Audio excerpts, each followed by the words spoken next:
জাতি পিতা ইব্রাহিম আলাইহিস সালামের সন্তান, বলেন ঠিক কিনা?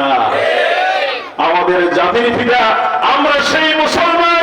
আমাদেরকে ভিনদেশীরা ভয় দেখিয়ে লাভ পাবে না। আমাদেরকে, আমরা সেই মুসলমান। আমাদেরকে অস্ত্রের ভয়, নির্যাতনের ভয়, জেলের ভয়, হত্যার ভয়, খুনের ভয়, ধর্ষণের ভয়, এই জমিন থেকে দাঁড়িয়ে দেওয়ার ভয়, কোন ভয় আমাদেরকে পাকড়াও করবে না।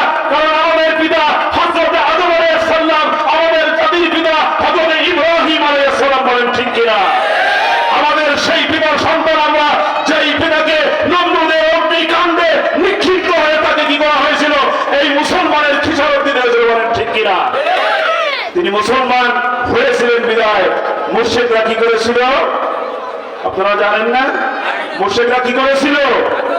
অগ্নিকুণ্ডের মধ্যে নবী হযরত ইব্রাহিম আলাইহিস সালামকে এরকম ভাবে বিশাল অগ্নিকুণ্ডলী প্রজ্বলিত করে এর মধ্যে নিক্ষেপ করেছিল। তিনি কি ভয় পেয়েছিলেন? বলেন, তিনি কি ভয় পেয়েছিলেন?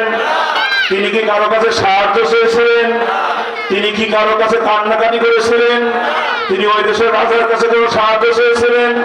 তার কাছে যে ফেরেশতা জিবরাইল আলাইহিস সালাম এসেছিলেন, তাই তিনিও সাহায্য করতে চেয়েছিলেন? তার সাহায্যও কি নিয়েছিলেন? না। ফেরেশতা এসে বললেন, আল্লাহর নবী, এই আগুন ফেরেশতারা এমনিতেই নিভিয়ে দিতে পারে, আপনি যদি সাহায্যের আবেদন করেন আপনাকে সাহায্য করা হবে। ইব্রাহিম আলাইহিস সালাম বললেন, যে আল্লাহ আমার রব, যে আল্লাহ আমার সৃষ্টিকর্তা, যে আল্লাহ আমার পালনকর্তা, তার চোখের সামনে তিনি কি আমাদের অগ্নিকুণ্ডে নিক্ষিপ্ত হওয়া দেখতে পাচ্ছেন না? বললেন, হ্যাঁ অবশ্যই দেখতে পাচ্ছেন। তাহলে তিনি কি আমাদের বাঁচাতে পারেন না? অবশ্যই পারেন। তাহলে আমি দুনিয়ার কারো কাছে কোনো সহযোগিতা চাই না, দুনিয়ার কারো কাছে আমি মাথা নত করি না।